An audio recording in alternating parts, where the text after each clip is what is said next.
when you open the door for somebody else. Welcome to an episode, an important and exciting, thrilling episode of the Vaccine Conversation podcast with Melissa and Dr. Bob. And hopefully you could hear me because, you know, you're right. I'm used to being calm for my other podcast, for my sidecast. So that's thoughtful discussion. It's a little more calm. But being in person, having like a co-host on something, it's always like more fun. There's a lot more to go off of. Well, you're just reading your book on yours, but have you noticed like kind of how different it is? Oh, it's so different. My podcast is so boring. I mean, even me, I'm figuring like, I'll feel like I've been talking for like hours and I'll look, it'll be like 30 minutes. And I'm just like, wow, like it's, you know, it's so much easier to just have a conversation with somebody where somebody says something and you respond and you go, and then it's effortless. And before you know it, the time is gone. Yeah. But when it's just you have to plan it. You literally have to outline what you're going to say essentially. Yeah. And how much easier is it when you're just reading a book? Oh, I mean, even then that's way easier. But I mean, like for me, I'm thinking I have to outline it because otherwise it just sounds like one big rambling moment because it's just one person talking. Yeah. So you have to have some kind of organization or structure or it comes off weird, I guess. Yeah. But I have to remind people on my sidecast, I can't do interviews every time. It takes me so long to edit those interviews because that's twice as much work because I go into each individual track. Yeah. So, and if those episodes are an hour, that's like a lot of time. But if it's just me, it's a lot quicker for me to edit. So I have to remind myself like, oh yeah, I need to put some of those episodes in between also because I can't always get somebody to interview. Well, some people are like, what podcast are you talking about, Melissa? Because they don't know the name of your podcast. Oh, that's right. So we just went on Facebook Live and Instagram Live. So it feels like everybody knows that because we just mentioned it. But I know we've talked about our sidecasts on this, but we've not given the name of mine because it wasn't officially registered through Apple and it was supposed to take 2 weeks, but it didn't. Right. It was way fast. Yeah. So the name of my new podcast is called What They Aren't Telling You. It doesn't have to say with Melissa Floyd. You don't have to type that part in because it's actually not part of the title. It's just What They Aren't Telling You, but it's also with Melissa Floyd. Right. And it's available on all regular podcast platforms. It's a red square with some big old juicy lips and like a zipper across. Mm-hmm. And I wanted to put the lips because I wanted it to be known it was a woman. It was a female. Because don't you notice, or like most of these podcasts are men. The majority of podcasts I've seen, the majority of people that have these kind of like webisode interview things are men also. Yeah, I think all the podcasts I listen to I didn't realize it until... Well, okay, tell me men, men on our listeners, aren't men just so much more interesting? Well, because they're smart, see? Oh, I know. Girls, gosh, they want to talk about cooking and clothes and shopping. Actually, all my favorite sci-fi novels are all based on women, like heroines. But they're written by a man. One is and one isn't. Okay. So my two favorite series. One of them is like written by a woman? Well, written by a woman. That's all about women and, as the, main characters. And, my favorite one written by a man. Yeah, it's this amazing character. No, so yeah, there's something to be said, I guess, about women podcasts. So I had to put the lips there just to because it's like a little nod to female power here. A little bit of women having a discussion with men and with women and about topics that are nothing's off really limits when it comes to what we're talking about. We're not talking about just motherhood or like homemaking or whatever, because that would be obvious. I know your podcast is basically like the kind of stuff you post on Facebook. Yeah. Timely, important topics in all different areas of life. The stuff where people unfollow me? Yeah. The stuff. Yeah. And if you've unfollowed Melissa because of something she's posted, you're not gonna like this podcast. No, I've had a handful of unfollowers, like I think I said before, in the hundreds over the past month, but I've had twice that gained followers over the same period of time. Yeah, but it's so cool. I love your 3 episodes so far, just learning about. So what was it like listening to the first one? How weird was that? Well, I was crying. I was like, oh, my podcast partner has her own podcast. No, you're now. like, oh, my little baby's grown up. She's flown the nest. The pupil has become the master. Which, of course, like we've said this in our Facebook Lives and Instagram Lives, this is not ending. So this will still happen. This is an additional thing that we're doing. This is not something that's replacing this. This is not like, oh, I'm off to do mine, see you later.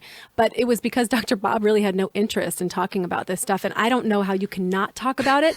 And it's just funny because our audience, the majority of our audience tends to agree with me on these other topics as well, because you tend to see the same type of critical thinking, free-minded thinkers that are willing at least to have an open discussion on this. And I'm noticing, on the other hand, you see the people who are like very scared of COVID, very much shaming people for not wearing masks, tend to also follow on all the other issues on the other side of things. So, which I think that's statistically impossible, that would just happen on its own.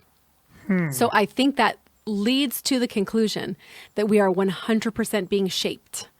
Our belief systems are being shaped by what media, whatever, that we pay attention to. Right, and it's largely gearing up for the next election. There's got to be something with that. I think it's just split down the middle based on your the party that you support. I've heard there's some tension to be expected over the next several months. Interesting. But I'm super excited about your podcast. It's like, like every week you would send me a new COVID article or idea we should talk about on the vaccine conversation. And a little part of you would die. Every time a little part of it would just be like, ugh. Yeah, so finally I'm like, hey, Melissa, here's a great idea. You know what you should do? Well, also, like I told you, this is kind of perfect for people that kind of get me and like me and are okay with me as I am. Yeah, there's a handful of those. Yeah. So those kind of people know what they're in for. Right. And then those who don't, those who are in for a lovely, wonderful surprise. will not be going to that podcast, because that's what I'm saying, that they won't need to. Yeah, no, but what's amazing so far is these 3 episodes you've done, you are just totally presenting the side of an issue and people involved in that issue that people normally wouldn't get exposed to. You hear their ideas, but you're not saying like their side is right, or like, the side in the media is totally wrong and there's a right or wrong here. You're basically saying there are 2 sides to every issue. You're having a conversation with somebody who, shares ideas from a side that a lot of people wouldn't hear. And I'm finding it interesting so far because I'm learning stuff about Black conservatives and their point of view, and learning stuff I never heard of, and then hearing you talk to that police officer today. Just hearing the human side of her, I thought was very fascinating, and I think it's useful to get exposed to real people who are living those ideas, not just you yourself talking about those ideas, but real people living those ideas. It's so critical to hear that. I'm facilitating the conversation. Yeah. I'm not telling you what conversation to have. Right. I'm like bringing people on that can share their experience and their expertise. Cool. I mean, everybody has their own unique niche. That's kind of who I want to bring to the table. And I got some really interesting people on my list that I'm hoping to convince to do it. So I have that. I will also interview Dr. Bob on my podcast, because basically the podcast is about unpopular opinions. And so, of course, as you all know, he's been an example of somebody who stepped out as an outlier, and oftentimes as an outlier getting totally criticized. And Nico's going to be on my podcast again, which is great. I had Dr. Scott Jensen. His will be out next week. The episodes will be available next week. And I talked to Dr. Christopher Exley also. Cool. Awesome. So in the fall, I think we're going to do an episode kind of about, again, him being a researcher who's an outlier and who has the unpopular opinion and gets criticized for it, and what that's like when you know that you're based on data, you're based on evidence and information. That's kind of what Scott Jensen talked about with me. And I have, a nice list of people that I'm trying to get, who I'm potentially schmoozing into getting. And then I have a list of episodes I've already done, and so lots of topics. People can just, while you're listening to this, you can search, what they aren't telling you, and you'll see the one, with Melissa Floyd. And so, subscribe to that, and you can actually even support that. I know all of our supporters were a nonprofit, and that goes into our nonprofit fund that we use to support the cause. And people can support you on a personal level on your podcast. And if they like what you're doing and want to keep, supporting you and doing it, they can, become a monthly supporter of you, which I encourage people to do. Well, thank you. And if you guys have ideas for topics, I'm looking for things that are controversial. And I'm looking for things that people can speak anonymously if they need to, but I want to bring thoughtful discussion. So if you have a topic, I'm by no means going into the extreme zone. So I know that there are a lot of those theories out there too. I won't be covering those, but if you have something controversial, bring it to me. Send me a message. If you want to see somebody interviewed, even if it's somebody on the medium to bigger side and you have access to that person, because it's really hard to just get in contact with a lot of these people, whether it's a journalist, whether it's a scientist, a doctor, whoever. If you have somebody that you have direct access to and you can get them to do a phone interview with me, I will be happy to do it. Just message me on Facebook, Melissa Floyd, or DM me on Instagram, which is at Melissa Suzanne Music, because I need your guys' help also to sort of bring the best things there. So help me help you.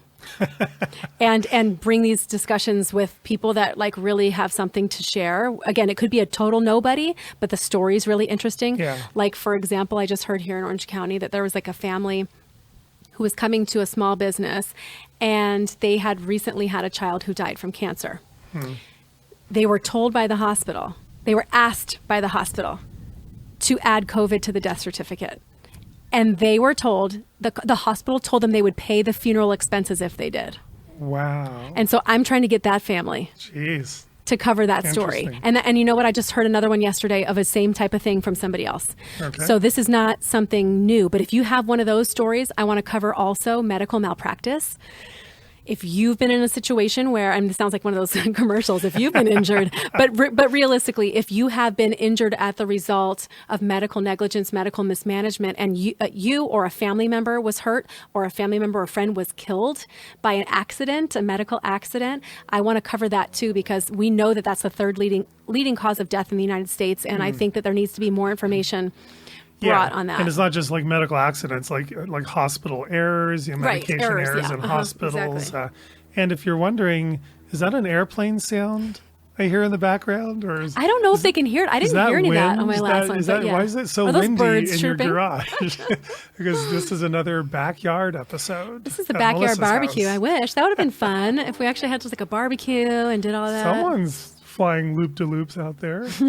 We're outside pretending it's just like a normal summer day and the world isn't falling apart. So I'm looking at the beautiful trees, the blue sky, and I'm just pretending life is different than it really is right now. So we apologize for the extraneous noises you might hear. This is way more fun. I actually like this. Me too. This is way better than being in a garage. Yeah, me too. Yeah. Me too. Or in a real professional studio. Doing real professional work. So today, Dr. Bob is very excited, you guys. Like he's dancing in his chair right now because he loves these disease episodes where he gets to lead them and tell the world about his favorite thing, which are infectious diseases and the vaccines that have been created for them and the prevalence of the disease and risk associated with the vaccine. And so it's been a long time coming that we have another one of these episodes. Yeah. Today, we're going to talk about mumps. I wish I had a drum roll, really. I know. Something special. It's like super exciting. It's just like mumps. Yeah. Everybody's like, oh, boo. Oh, that's mumps. all. Yeah, but it's good to know. Yeah, it's important. I feel like everyone in this conversation, I think it's useful if you can just have a few ideas and facts at your fingertips. But you should also know how to identify these diseases in your children or people you're talking to, so you know what to do when they happen and if they happen. And I don't know, this again is more about education. This is kind of a real old school episode. Like I think we did a number of these at the beginning and then we didn't for a while. And we still have a few more we haven't done, but we'll eventually get to those. And there's a bee. I love nature. Get lost. But yeah, so mumps. Well, let me tell you one thing about mumps that I think would be good for people to know. Mumps has been in the news. It's been in the news because there have been outbreaks. One was on a ship of soldiers, and another discussion has been on college campuses. So if you have a teenager or a young adult and you still believe in the college system, no, just kidding. Just kidding. Even though they're requiring vaccines for everybody and stuff, everything so much is changing. But if you have a kid at that age, this relates to you too, because what people are seeing is they're seeing outbreaks again happen because there's been this secondary waning immunity that we're seeing the loss of protection over time, even with full vaccination, which would be 2 doses according to the CDC schedule. So it is still important for everybody to kind of understand mumps because, beautiful monarch butterfly is flying around us right now. It's important for you to know about this because this could come up in social conversation when people are talking about vaccine mandates. People should say, see, look at anti-vaxxers bringing back mumps again. And then you're going to want to understand the basic facts about it. You're also going to want to understand how these outbreaks are happening in fully vaccinated communities and populations, like 98 to 100% vaccination rates. Oh yeah, totally. No, this is almost synonymous to measles, but even more so. Right. We've already told you, why measles keeps coming back. It's because everyone's lost natural immunity because people stopped catching the natural disease and did not grow up with natural immunity. And the measles vaccine gives way higher and more prolonged antibody levels than the mumps vaccine does. Right. So the measles vaccine technically worked even, much better to provide, bloodstream titers that, may or may not protect you from disease. The mumps vaccine works on a much lower level than the measles vaccine ever did. And so we will never eliminate mumps. It would be impossible to eliminate mumps. The vaccine just doesn't work well enough, but the vaccine flat out fails in a number of cases. And you're right. I can say I'm pretty sure every single college outbreak we've had in the last 15, 20 years has been in mostly or, fully vaccinated children, simply because those 1 or 2 doses of mumps vaccine that you get wear off. And so we could potentially have a huge upsurge of mumps infections. In fact, we now expect mumps to go up and up and up, because all the middle-aged to older adults who have natural lifelong immunity from natural infections, they're all, passing away from old age. We're gonna even be in a worse position. Just like measles, with mumps. right? This is what we said about measles. Yeah, but we'll probably be even in an even maybe worse position with mumps. Although the balancing of that is mumps is much less contagious than measles, so it doesn't spread around as easily. So every little outbreak you see is much smaller. And the efficacy, though, like you're saying, is lower in mumps, to the point where there has been even a court case, right, dealing with the falsification. Totally going to talk about that. That's the exciting part of the episode. Controversy coming. We'll save that till the end. Okay. But first, the exciting mumps virus. Exciting, mumps boring disease, statistics. I printed up, Melissa, a copy of my notes in case you want to chime in or see where we're going. Okay, so mumps, you guys. Mumps is a virus, all right? And it used to be the kind of infection that probably not everyone caught. I don't think it was a universal infection like chickenpox and measles used to be. You're saying because it's or less rubella. contagious. Because it's less contagious. But, I mean, back when they were collecting data, they would have 150,000, 200,000, reported cases every year. But they knew they were underreporting because as much as 30% of cases of mumps won't have the typical mumps symptoms. You'll just feel achy, feverish, a little flu-like. But of course, you're not going to know it's mumps because that's all you have as far as symptoms. But what about the ones that have symptoms that they know it's mumps, but still it's not serious enough to seek medical treatment? Oh, because yeah. it was just a common... Yeah, you're right. Tons of undiagnosed cases, unreported cases. So, I mean, it used to be all over the place. And in recent years, we started vaccinating in 67. I have it down. Yeah, 1967. And we've been using the current MMR combined measles, mumps, rubella vaccine since the mid-'80s, the current one we use. So we kind of saw mumps die out for a while. We didn't have a lot of cases in the early 90s to the mid-2000s. Mumps very largely went away. We had about 300 cases every year. And reminder, the adults are the ones that have already had the wild infection. Right, so adults were not getting infected. They're offering all immune. population protection. Right. And so that when you do vaccinate, and it does have efficacy to a certain percent, you are going to see a decrease of something. But that's limited, and that's what you're going to prove, is that only lasts for a period of time, because as new generations come in now, and efficacy wanes for the middle generations now, and the older ones die off, like you mentioned, now we put ourselves in this position. Yeah, so now we're seeing, there was many, many years that went by where we only had 200 or 300 cases a year. Now we're having years where we have 6,000 cases, sometimes 2,000 cases. But now our yearly cases are in the thousands because, again, the vaccine is problematic. It doesn't work nearly as well, and we don't have a lot of herd immunity from natural infection.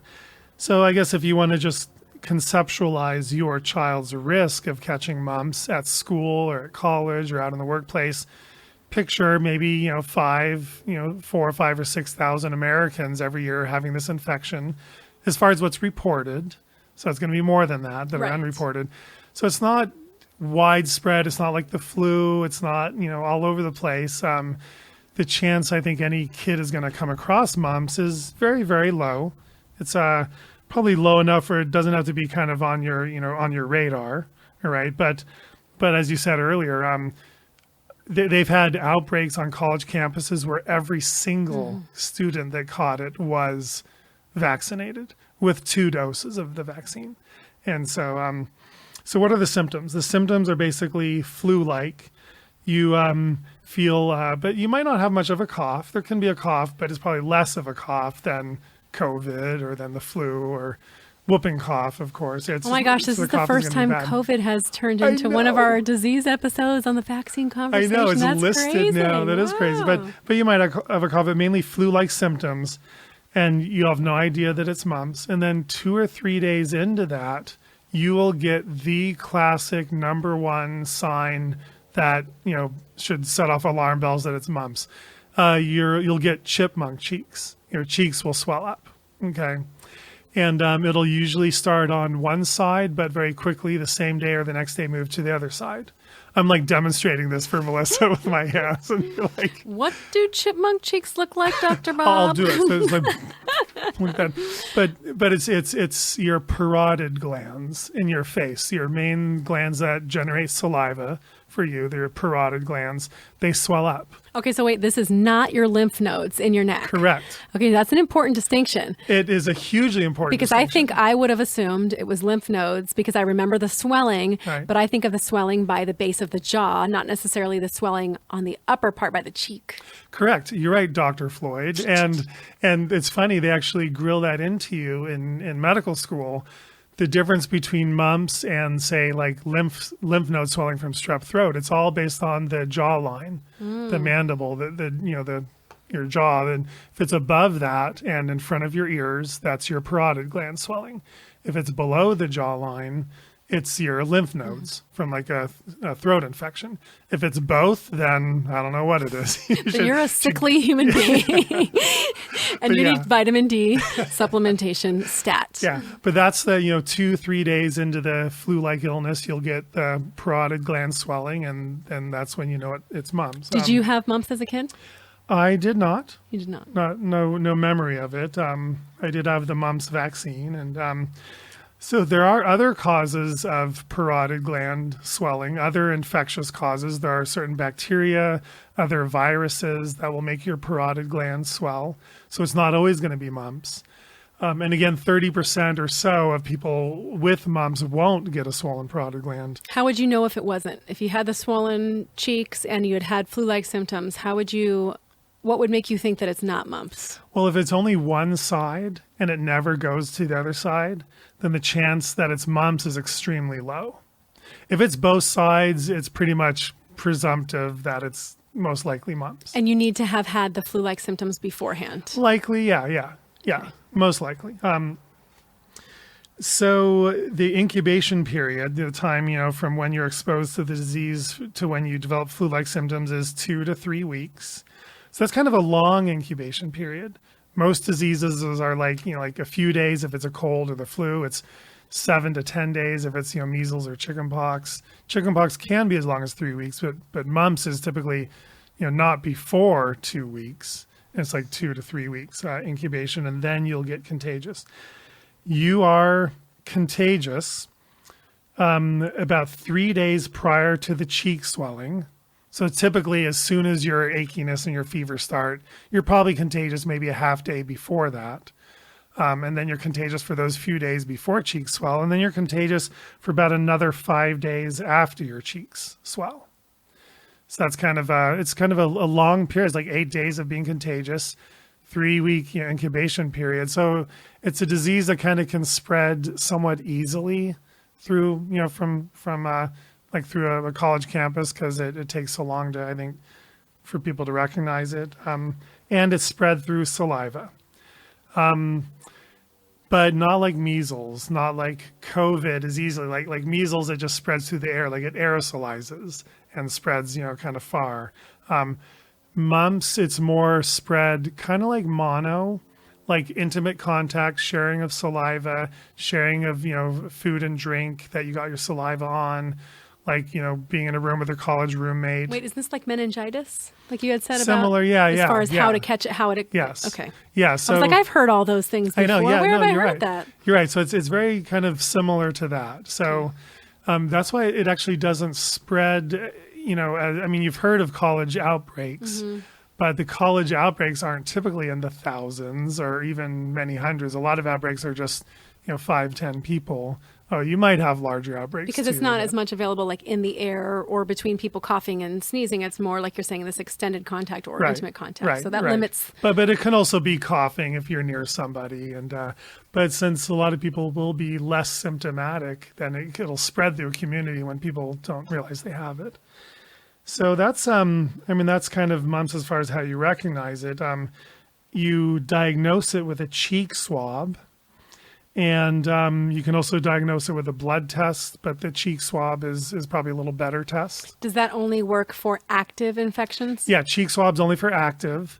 A blood test can look for an active or recent infection. It can also look later for immunity or past infection on a blood test. So, well, that cheek swab test sounds a lot better than the PCR test. Oh yeah, for COVID. the Like, oh nasal my swab? god, yeah, oh my god. I've done one of those. Oh. It burns. Oh god. It you know how like the throat swab gags you, like if you're getting your tonsils swabbed, the nasal swab literally like burns your tissues It's just, as yuck. the swab's back there. Yeah, so yay for cheek swabbing. So there's no medical treatment like for mumps. There's not like an antiviral medication. We don't know. I don't personally know if there's any high doses of certain vitamins that'll directly make a difference. The main treatment, actually, it's interesting. It's to drain your parotid gland to get the saliva flowing. And so people will say, like, eat citrus, eat oranges, eat lemons, eat things that get you salivating, and that'll literally like drain the infectious stuff out of the parotid glands. And then you can also maybe ask your doctor about it. It's probably good to see a doctor if you have mumps. If you can get a confirmed case of mumps diagnosed and on your medical record, then that can be utilized as proof of immunity later. Like, so you could avoid like an extra dose of a vaccine or something if you have a confirmed case. At college campuses, that's something that they are requiring, right? Oh, yeah, is yeah. an MMR, Yeah. another dose of MMR. Yeah. Yeah, you need 2 doses of MMR vaccine to go to college. And that's proof of it as in childhood, but Right. aren't some campuses asking for They don't need a another third, one? no. So what happens if there's a mumps outbreak? Are they? Yes. Okay, I've heard about it. Yeah, no, I totally forgot about that, but you're right. If there is an outbreak, the CDC recommends a 3rd dose of MMR vaccine for every college person. You can't get mumps by itself. You can't. You used to. Yeah. Up until 2007, you could get a plain mumps vaccine, like you could get a plain measles and rubella vaccine. So it'd be great. And Merck, who makes those, they claimed that there was not enough demand for the single vaccines. Profit. Right. But that kind of pissed me off because I think a lot of people would be more accepting of these individual vaccines than the triple vaccine. But you're right. Outbreak on a college campus, they recommend everyone go get your triple MMR shot, even if you've already had 2. They don't say check immunity. They say get a 3rd dose of the triple because they know the mumps component is probably worn off. Right. That's what I mean. You don't need another measles. You don't need another rubella, but you're getting one by default, which then creates a lot more risk of side effects for you as an adult. Yeah. So- This is a triple live virus vaccine. Right. But specifically for adults, especially women, you have a very high chance of lifelong rheumatoid arthritis if you get a dose of the triple MMR vaccine. And what I find interesting is the mumps and the measles component of that vaccine are not what gives you that arthritis. It's the rubella component of the vaccine. So yeah, if you could get a plain mumps booster, you might, because there's not that long-term risk of rheumatoid arthritis. So it's a shame they don't make it that way. Okay, so complications from mumps, like what can go wrong if you catch mumps? The most common complication is swelling and pain of the testicles, or swelling and pain of the ovaries, or even mastitis. Women can get breast inflammation from mumps. So that's not uncommon either. Like for men, and this doesn't happen to children, like pre-puberty children. It just happens to teenagers and adults who are post-puberty. You can get pretty significant painful testicles, painful ovaries. Fortunately, almost everyone that happens to does not have any fertility problems or sterility. People used to think, oh yeah, if you get swollen testicles or painful ovarian pain from mumps, that you're going to be sterile. You're going to lose your fertility. No, that's not true. That's very, very, very uncommon. So it probably happens to a few percent of adults who catch the disease. And as far as testicle or ovarian pain, but almost no one ever becomes infertile. And for children, they almost never would complain of testicle pain. It's really just the post-puberty kiddos. So that's by far the most common complication. But this kind of goes back to the importance of some of these things happening when you're a child. Totally.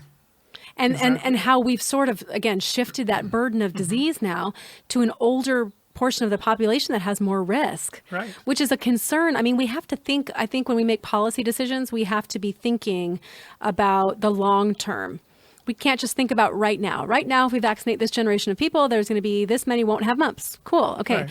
How does this play out? 10 years, 20 years, 30 years, 50 years down the line, how is it affecting us? Because if you do catch it when you're 25 and somehow that's more risky than if you caught it when you were 4, Yeah. then who are we saving? Right. It doesn't really make any sense. Right. And when you look at the decision to vaccinate against mumps, it's interesting.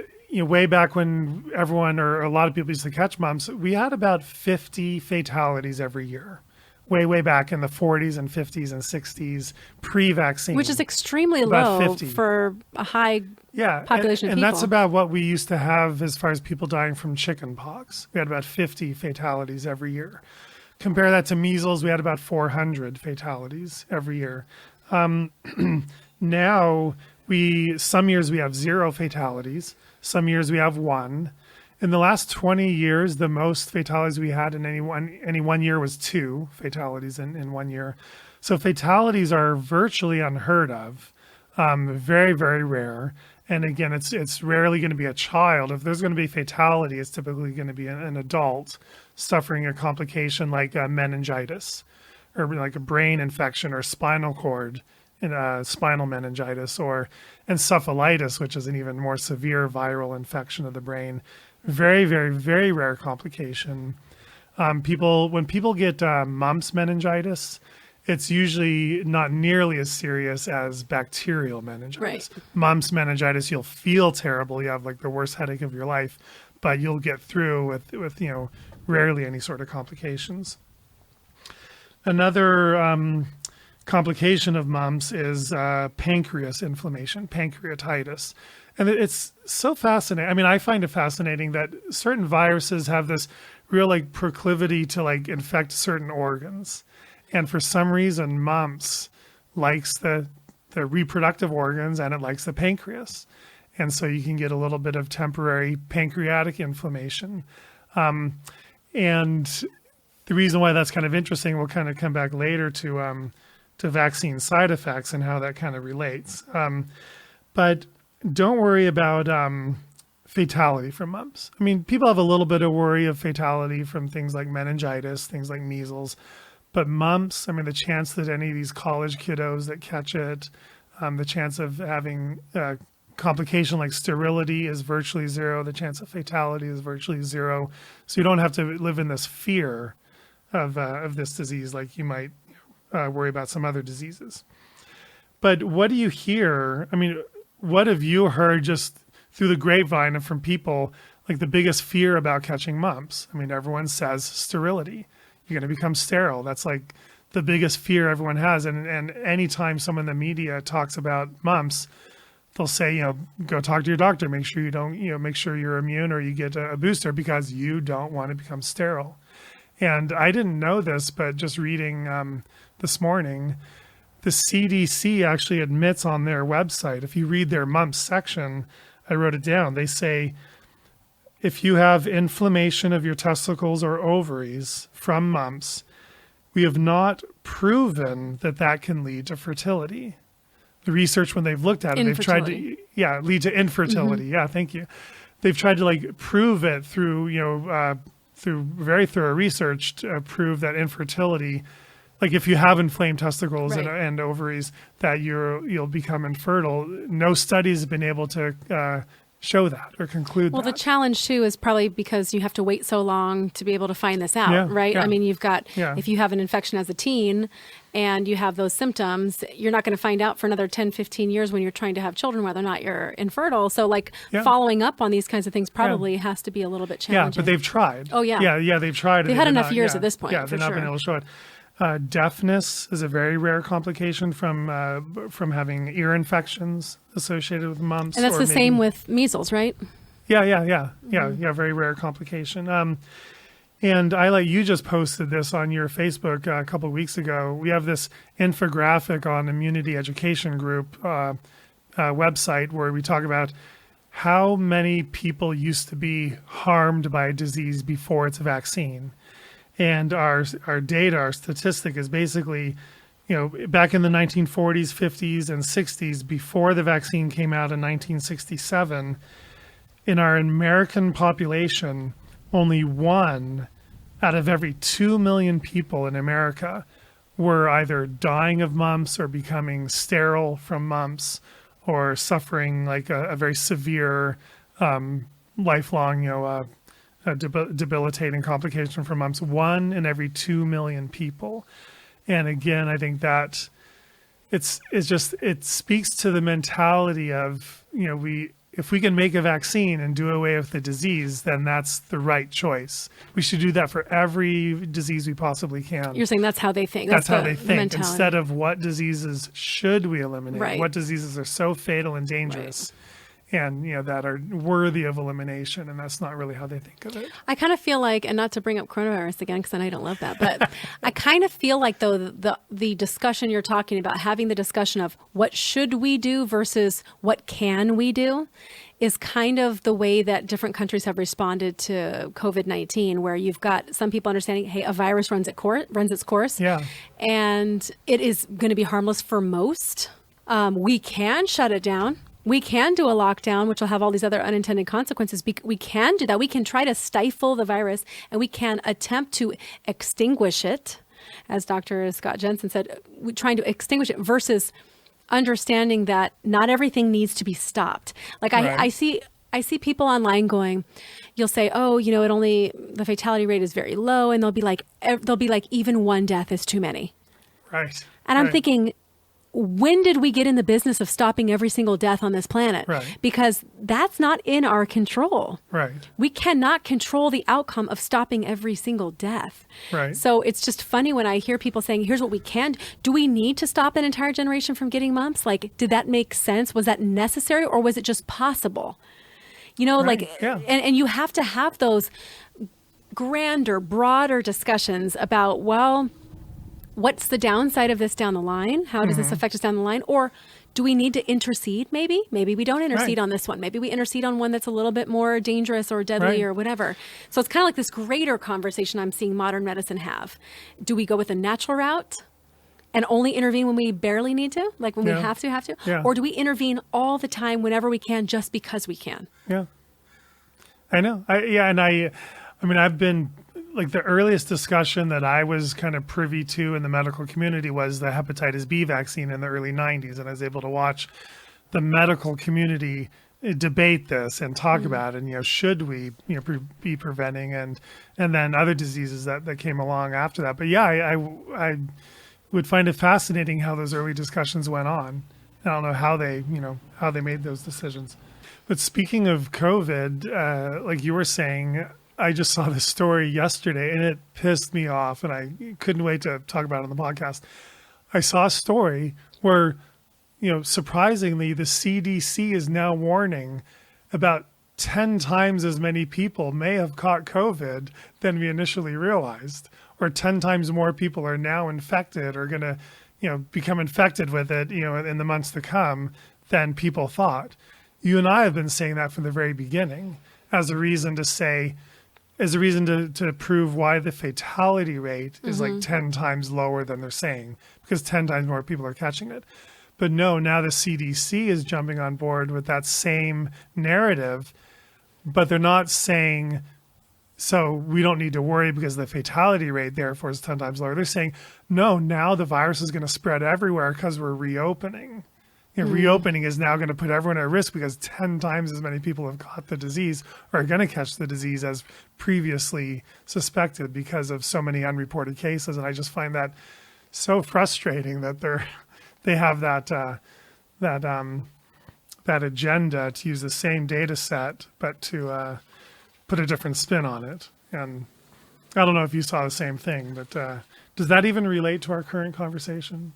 I don't know if it did, but but no, it's but you heard COVID and then you thought, oh yeah, so it relates. So that's the disease. I don't think there's anything else I need to tell you about the disease, and it's pretty interesting though, I thought. So the vaccine. So basically, they made a vaccine in 1967. It was a single mumps vaccine, but they used a certain strain of mumps that was too infectious. And it was actually causing tons of meningitis, tons of live mumps meningitis infections in people. It was a huge problem, especially over in the UK, where I think they used it over there before they used it here. And people were dropping left and right from this meningitis in the dying? 60s. Yeah. Wow. From mumps vaccine strain meningitis in the 60s and 70s. And so and there were reports all over, and then people were saying there's a huge problem and no one was listening. And then finally they started to listen. So they had to change it. They got a new strain, like a different strain of the mumps that they're able to get it like more attenuated, more weakened. So it did not cause that reaction as often, but it still does. It still can cause a mumps meningitis reaction. So they made the single vaccine up until 2007, and then they stopped. They added it to measles and mumps, I think in the 70s initially, and then they made a new version in the mid-80s, and that's what we use today, the triple MMR vaccine. If you look at the description section of the MMR vaccine product insert, it's very old-fashioned. Every other vaccine product insert that's out there is like a new version, but the measles, the MMR one, they wrote many, many years ago. They haven't updated it. So what's problematic about this vaccine is this is one of the vaccines that uses fetal tissues to nourish the germ components, and where the rubella germs initially came from, it was from fetal infected fetuses. But if you would have had the mumps vaccine by itself, it wouldn't. But because the only way you can get vaccinated against mumps today is to have the MMR vaccine, because that vaccine has the aborted fetal tissue cells because of the rubella component. Then everybody getting anything for measles, mumps, or rubella now has to be exposed to it. Right, which is a shame. So there was an advantage of having the separate measles and the separate mumps vaccines.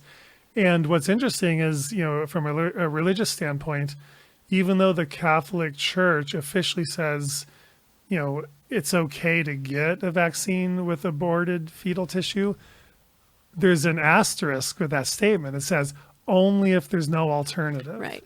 Only if there's no alternative. And there is no alternative. And there used to be an alternative, right. and they've taken away the alternative. So that's, that's very unfortunate. It's weird, right? Because it's like every other product, we have regular competition. We have the ability to have different products that are offering the same thing. And this, in the world of vaccines, for the most part, you have one.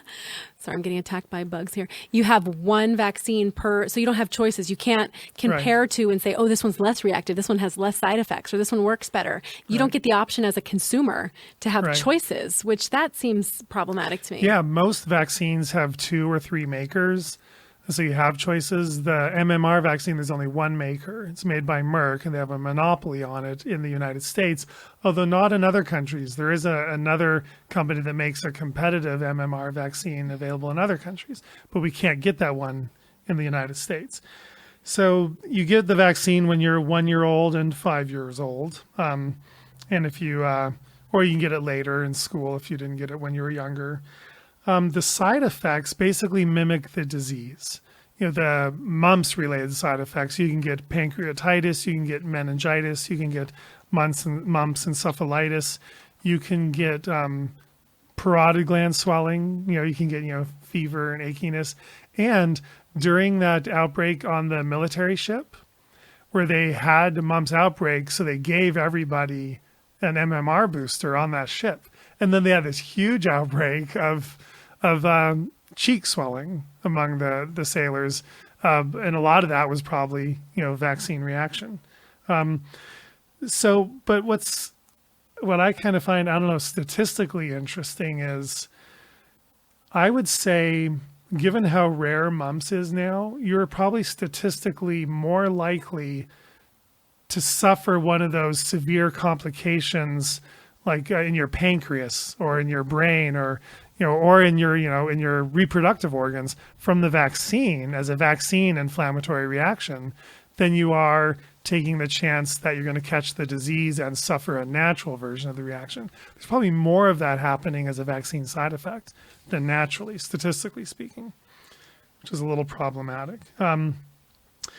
So a little statistics on adverse events. So the NVIC, if you search each disease on the NVIC website, you will see they have a section like quick facts about this vaccine. So they have quick facts about the Mumps vaccine, but it's actually grouped with the MMR vaccine.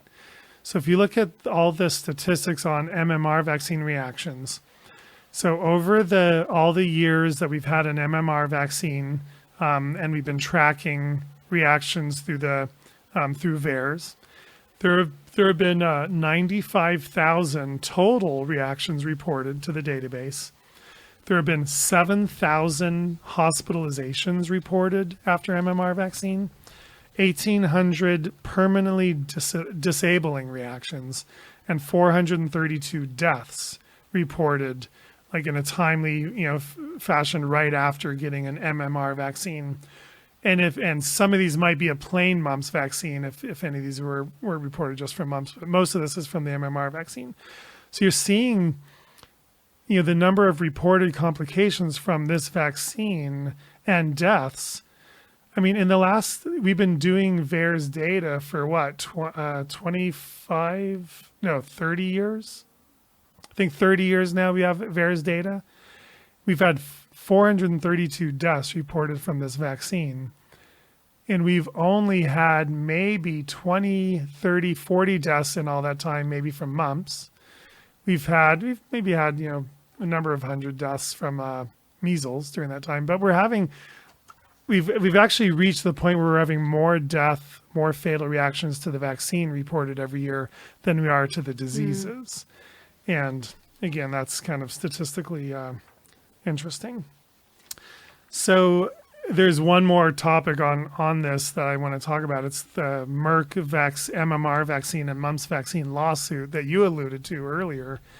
And it all kind of plays into the interesting issues of when a company has a monopoly on a vaccine, or the only company that makes it, they maybe can get away with a vaccine that doesn't work very well, or they might go to some steps to try to make it look better than it really does, because if they have a monopoly on it and they're going to get the government to mandate it, they want to have the only product out there that will have to be given to every one of those 4 million children in the country. So you've heard about the lawsuit. I didn't even know about it until Janet, our friend Janet, started talking about it. This is the first conversation I had with her. Have you ever talked to Janet on the phone? Yeah. I don't want to say her last name, but we love you, Janet, if you're a listener. But yeah, if you accept a call from Janet, you got to commit to about an hour conversation, but I always learned something very fascinating from her. So this is where I first learned about this lawsuit. So in, what year was it? In 2010, 2 doctors who did vaccine research and MMR vaccine development for Merck, 2 researchers came forward as whistleblowers, blowing the whistle on how Merck developed the mumps part of the MMR vaccine. And I was surprised I hadn't heard about this, because I've been reading stuff for 10 years at least by that time, and I didn't hear about this until 2015, 5 years after this whistleblower lawsuit started. So these two doctors, Dr. Stephen Crawling and Dr. Joan Wachowski, they came forward, and what they said is they said that Merck, their boss at Merck, instructed them to fake the mumps vaccine research, the efficacy research, the research that showed how well the vaccine worked. They were told to fake the research so they could get the vaccine approved by the FDA. And what they were told to do was they're trying to basically prove that humans would react to the vaccine by developing high blood titer levels, high immunity levels, and trying to get like levels that I think were just as high as the natural infection immunity, and so you can get comparable immunity. And if we could show our vaccine gives you just as high immunity as people who had natural infection, we will then get the vaccine approved. And lo and behold, we'll be the only ones with the vaccine, so it'll be even better.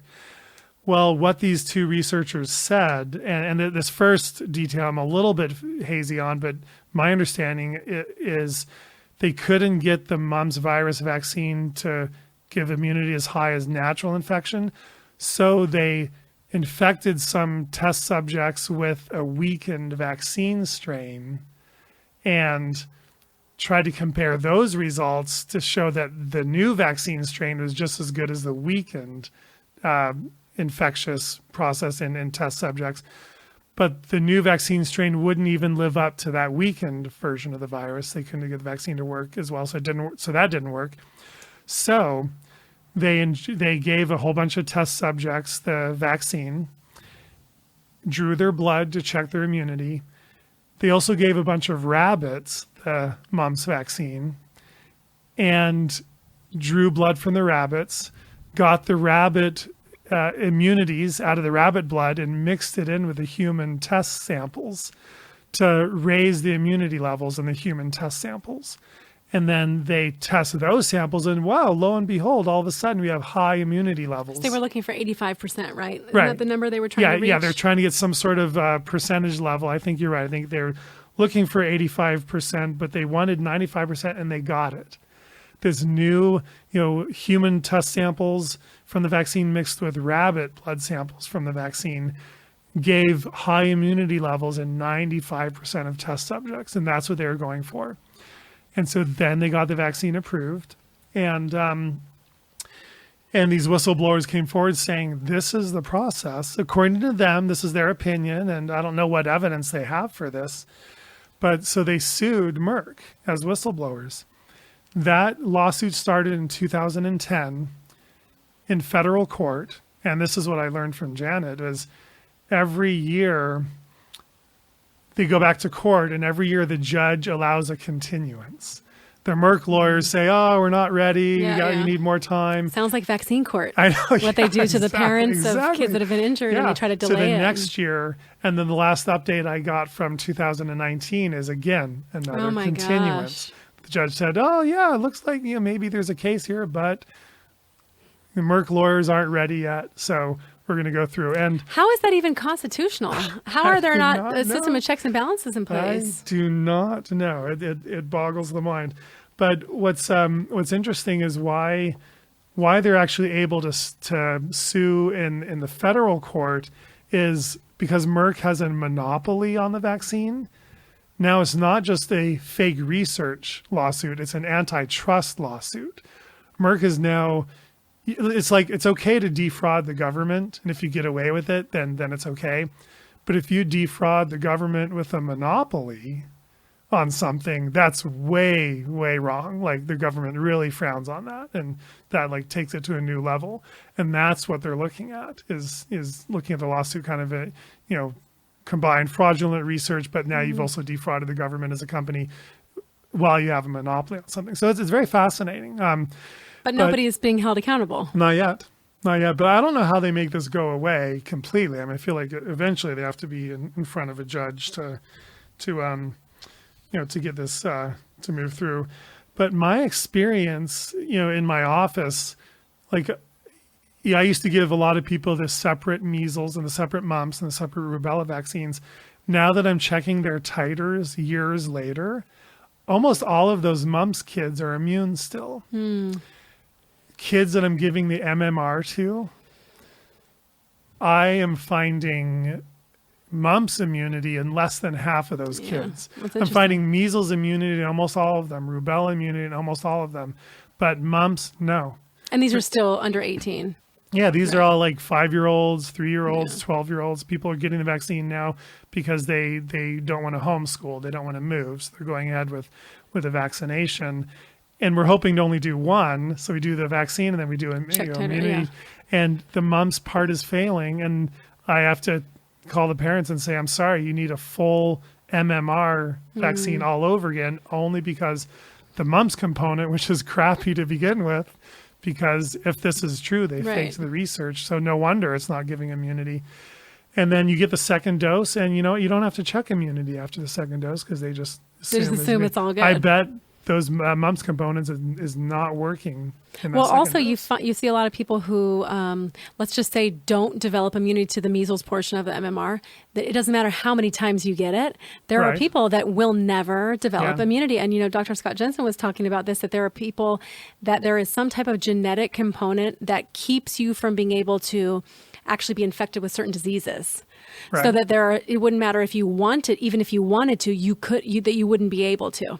Yeah. So it's interesting to think that not everybody is able to be infected with the disease. Makes the same sense of why not everybody would be able to create, the antibody response to a vaccine also, no matter how many times you're increasing that dose. Oh, you know how many, this drives me crazy. A lot of nursing programs now have mandatory hepatitis B vaccine immunity checks. And like if you have the 3 shots as a child, they check your immunity. If you don't have immunity, they give you another shot, check immunity, another shot, check immunity. I've had adult women tell me that they've had like 6 or 7 hepatitis B doses, and they keep making them get more doses because they're not registering immunity. At some point, you think you just leave it up to the nurse, leave it up to the individual. And hepatitis B has a high aluminum rate too for that particular vaccine, you're just pumping right? yourself full of aluminum each time. Yeah. So that was mumps. I don't know. I've probably seen 10 cases of mumps in my office over all these years. Not too many. I've probably confirmed 2 or 3 of them as far as testing goes. Often we won't even confirm testing. They just stay at home to ride it out. But yeah, it's kind of a fun disease to see. Like when someone calls us and they say, "Oh, I think I have measles," I'm like, "Oh crap!" Don't come into our office. I'll see you outside. And I mean, mumps, we don't bring them into the office anyway. But when it's a mumps case, I'm more kind of like interested, because I know the kid's going to be okay.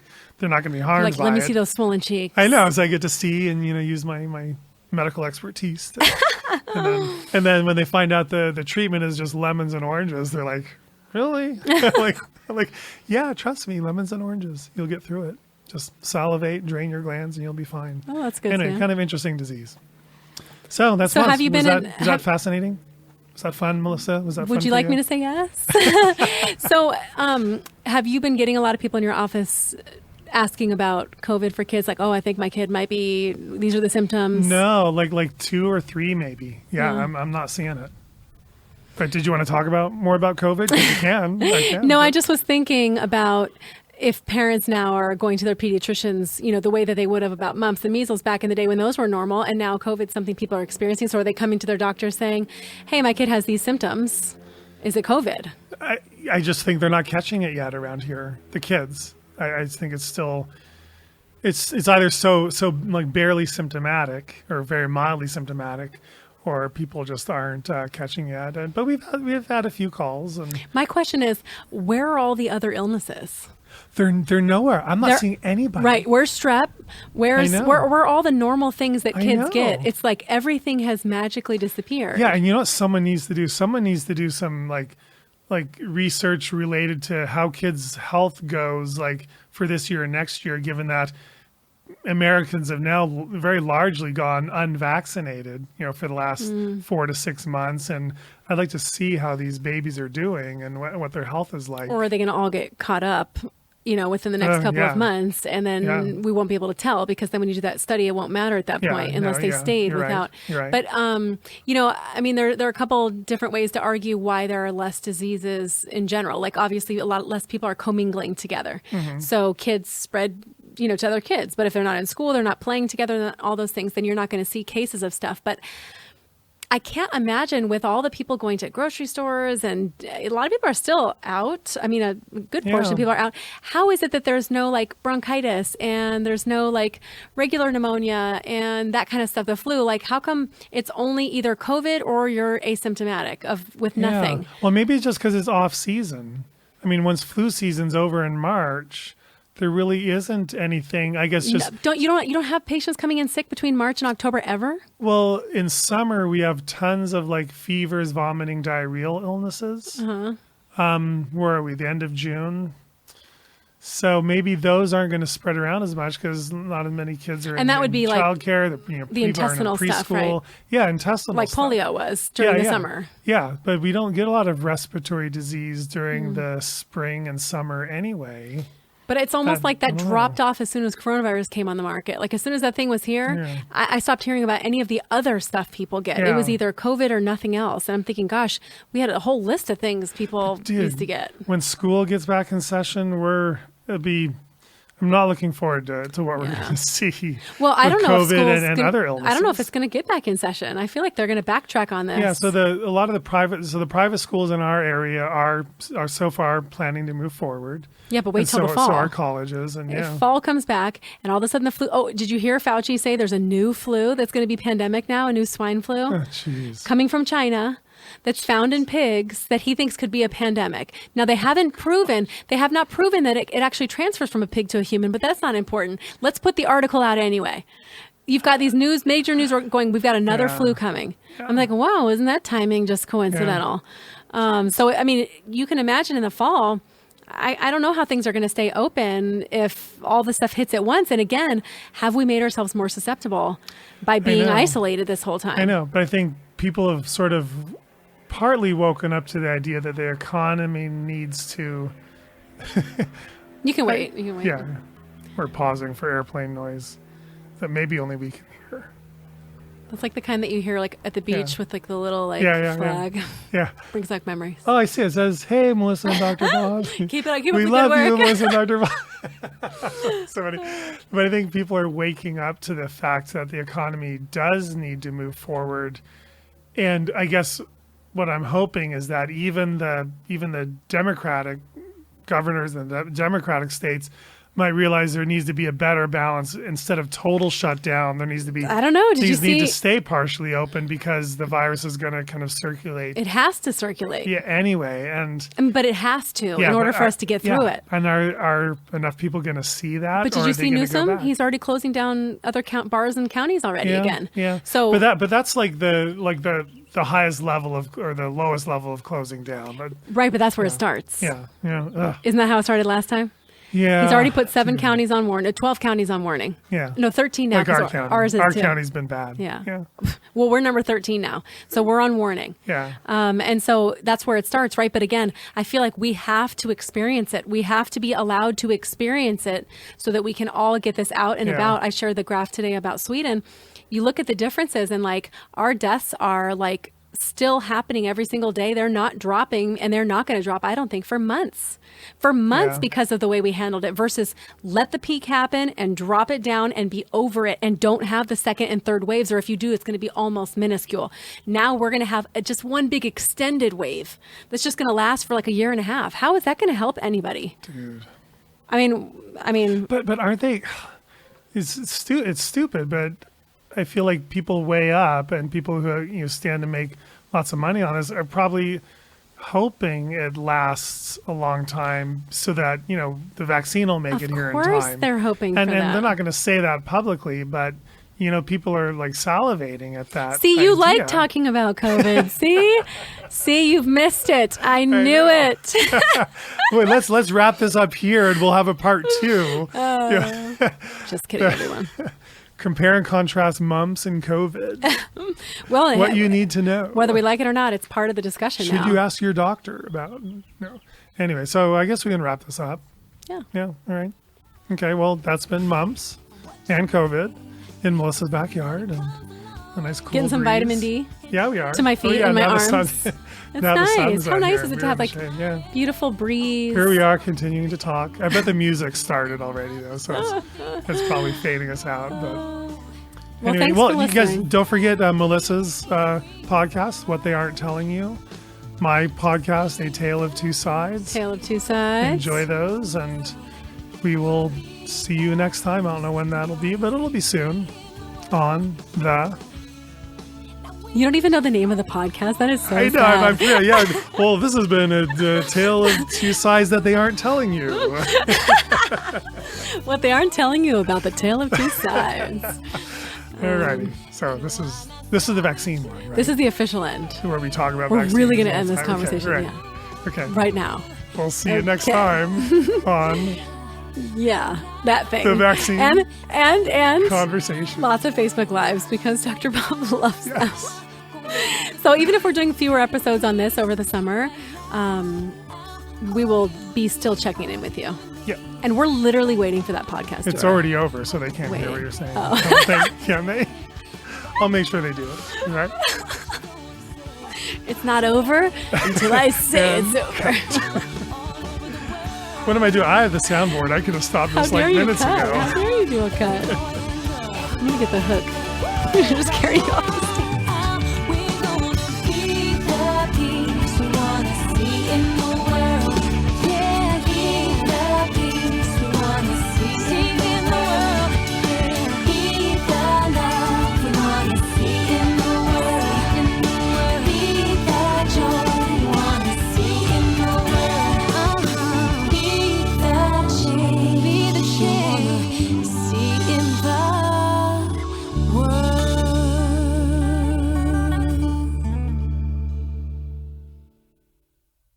The information in this podcast is for entertainment purposes only. It is not intended as medical advice. Always consult your healthcare professional for information on vaccines and infectious diseases.